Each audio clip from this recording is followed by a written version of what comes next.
listening to a Tax Justice Network podcast covering the 10 worst global offenders identified by the Financial Secrecy Index in 2018. In 8th place is Taiwan with a high secrecy score of 75.75 out of 100 and 0.5% of the global market.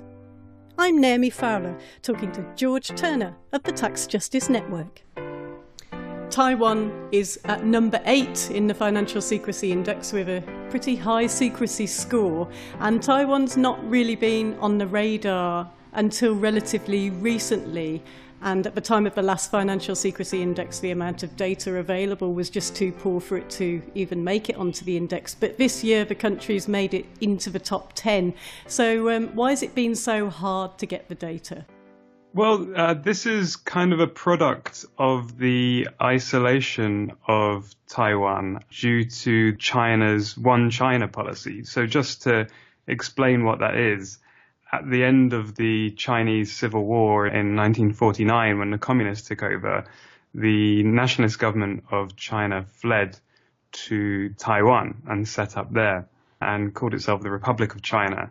And both the Republic of China and mainland China claimed to have the right to govern for all of China.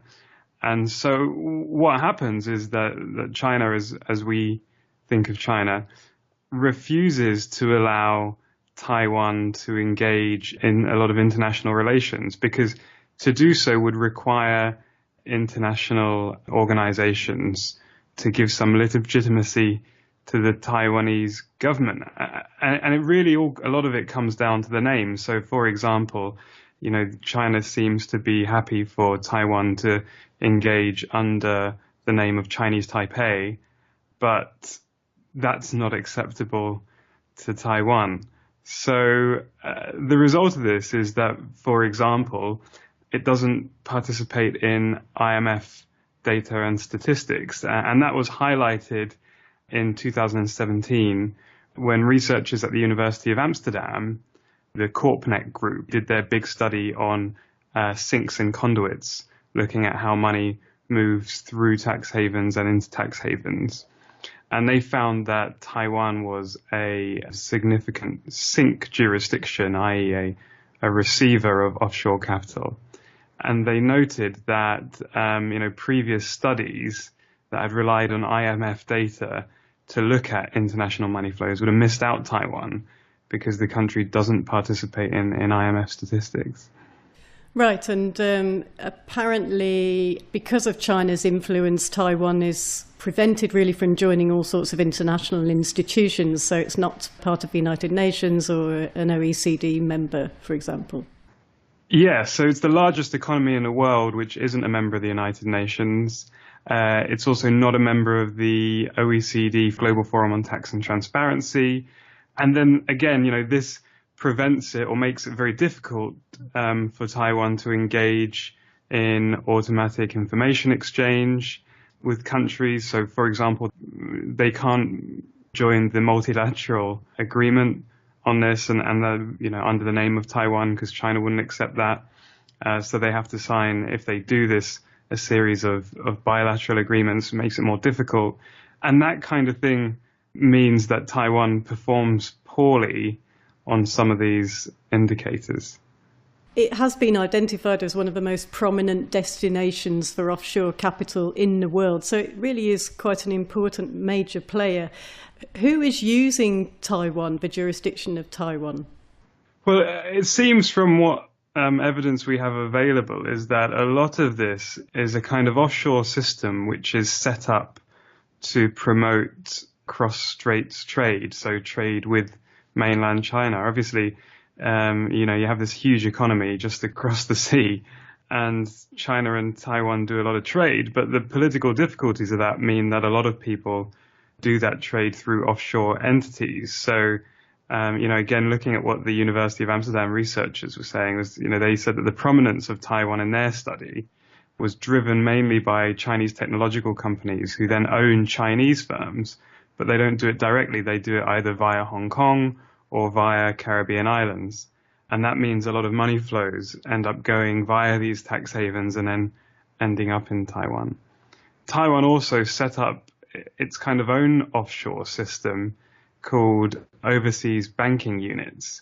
And at the beginning, they couldn't be used by Taiwanese residents, but they're a way of Taiwanese banks to hold foreign denominated currencies and assets. And that was an attempt by Taiwan to kind of get into the offshore game and to get some of the market in offshore services. Okay, and Taiwan has actually introduced the OECD's Common Reporting Standard for the multilateral exchange of information into its law. But there are all sorts of difficulties over going for the multilateral exchange route rather than bilateral agreements. Again, highlighting the ongoing problem with China. Can you explain a bit about that? Yeah, so the best way of engaging in automatic information exchange is to sign a multilateral agreement. And what that means is lots of countries around the world all sign up to this multilateral agreement. And when you join it, then you can instantly exchange information, or you have the possibility of exchanging information with all the other countries that have signed up to the multilateral agreement. There are still issues because, within the agreement, countries have to match each other. Our colleague Andres Knobel in Argentina calls this a bit like Tinder, but, it is a way of facilitating these exchanges. The alternative is to sign up to a series of bilateral exchanges, bilateral treaties, where somewhere like Taiwan would have a treaty agreement with another country on a bilateral basis. And that is a much more difficult process to manage because you have to then negotiate all these individual treaties rather than just signing up to one which covers all. And again, it allows China to put pressure on these other countries to prevent them signing the bilateral treaties with Taiwan, and makes that difficult too. So yes, I guess the takeaway really is that China's attempts to isolate Taiwan from the rest of the international community really do put real difficulties in the way of Taiwan engaging with the global system of tax governance and information exchange. And you could say as well that some of these bilateral routes taken by other countries as well is sometimes about avoiding exchanging with countries that they'd rather not exchange with. Yeah, it's a way of countries saying that they're doing their best and they're signing up to agreements and so on, whereas at the same time being very particular about who they actually share data with, and allowing kind of backdoors to capital coming from countries that they don't share data with. I'm not sure that's necessarily the case with Taiwan. They might well want to sign up to the multilateral agreement if they could, or if they did so under a different name and were prepared to do that. I don't think it's necessarily a strategy to avoid exchanging information. So if there wasn't this complex relationship with China, it could be a very different situation with Taiwan, you think? Yeah, absolutely, because in the first instance, Taiwan would be much freer in being able to conduct its international relations within this sphere. And also there wouldn't be the incentive as much for Taiwanese businesses to use offshore companies. I think China is the biggest trading partner for Taiwan. And in 2016, 40% of Taiwan's total exports and 20% of their imports were to and from China. And if you have a situation where it's either easier or encouraged for these companies that conduct business across border to use offshore, then as a result, the government to a certain extent is always going to tolerate it a bit more. Whereas if there wasn't that pressure to use offshore, then the government might well take a different view. Right, and as it stands at the moment, Taiwan's at risk of being classified as a non-cooperative jurisdiction by the OECD and potentially subject to sanctions. Yeah, absolutely. And, they're kind of between a rock and a hard place on that, it might seem. It'll be interesting to see how that pans out.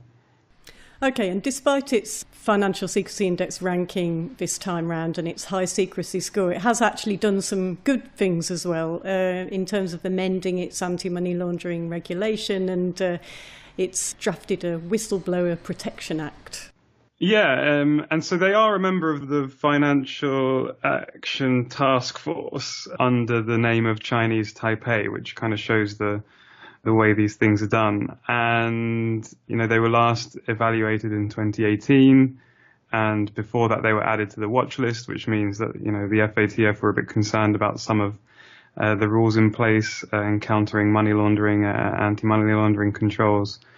And I think it took Taiwan off the watch list. So that shows that there had been significant progress by the government in tightening up anti-money laundering legislation, for example. And domestically, it has implemented a lot of the rules that would allow it to engage in automatic information exchange, even though it's not part of the OECD's global forum and therefore would not be evaluated by the OECD as to whether they've done that or not. But it's just kind of taken that proactive step. So it has succumbed to some pressure and there has been some movement in some areas. But looking ahead to the future, it doesn't particularly look like any great change is going to take place between China and Taiwan. No, I don't think so. And I guess this really shows the vital importance in the world of anti-tax evasion and anti-tax avoidance policy of international cooperation and the difficulties when countries don't cooperate with each other, either because they can't or they refuse to cooperate with each other. If we want countries to make progress on these things, we really do need to engage with them or allow them to engage in a process which leads to a race to the top rather than a race to the bottom.